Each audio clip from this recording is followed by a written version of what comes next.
Election কমিশনের উপরে even আমাদের যারা ইলেকশন পরিচালনা করেন, সেটা প্রশাসনের হোক, পুলিশের হোক, আইন শৃঙ্খলা বাহিনীর সদস্য হোক, মানুষের আস্থাটা নষ্ট হয়ে গেছে টোটালি।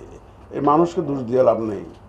মানুষ তো দেখেছে যে এখানে প্রপারলি কাজ করে নাই কেউ। সুতরাং আপনার প্রশ্নটা অত্যন্ত ভ্যালিড প্রশ্ন।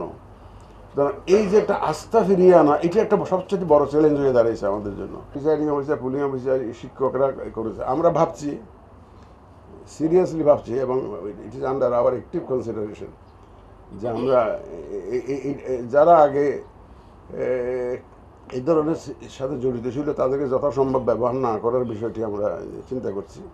আমরা ইলেকশনটাকে অতি স্বচ্ছ রাখতে চাই, এবং মানুষ যাতে দেখে, মানুষ যাতে বুঝে যে না, এদের মধ্যে কোনো লুকোচুরি নেই। এরা একদম ওপেনলি একটা সুন্দর একটা নির্বাচন দেওয়ার জন্য যেমন ওয়াদা দিয়েছেন তেমনই কাজ করছেন। সেটা আমাদের ভুল হতে পারে, সীমাবদ্ধতা থাকতে পারে, আমাদের কিন্তু ঐকান্তিকতার মধ্যে কোনো রকমের কোনো গলদ নেই। এটা এই ওয়াদা আপনাদেরকে দিচ্ছে। আমাদের চেষ্টার মধ্যে কোনো ত্রুটি থাকবে না, আমাদের আন্তরিকতার মধ্যে কোনো গলদ নেই, এবং চেষ্টার মধ্যে ইনশাআল্লাহ কোনো ত্রুটি থাকবে না। সেই ওয়াদা আমি আপনাকে দিচ্ছি ইনশাআল্লাহ। সচেতনতা কর্মসূচি সিরিয়াসলি নিব, এবং তাদেরকেও আশ্বস্ত করব যে একটা ফেয়ার ইলেকশন আমরা অ্যারেঞ্জ করব, এবং আমাদের কাজকর্মে তারা দেখবে যে আমরা একটা সুন্দর একটা ইকুয়াল লেভেল প্লেয়িং ফিল্ড যদি করি, সব প্লেয়ারদের জন্য যদি আমরা একটা মাঠটা সমান করে দিতে পারি, তাহলে দেখবেন যে তারা অবশ্যই আগ্রহী হবে।